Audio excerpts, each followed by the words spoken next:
What's the meaning of big box?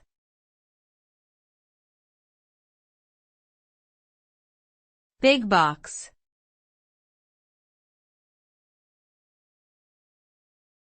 Big box.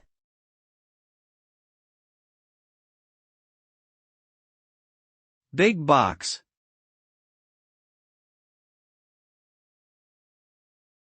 Big box.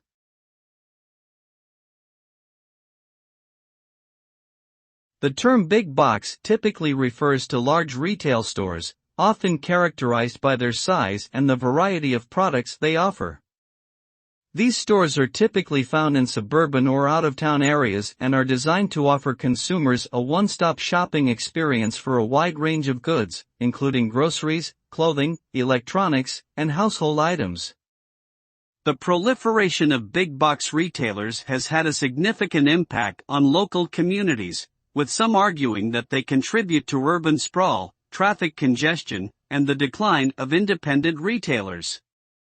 Despite these concerns, big box stores remain a popular choice for many consumers, offering convenience and competitive pricing.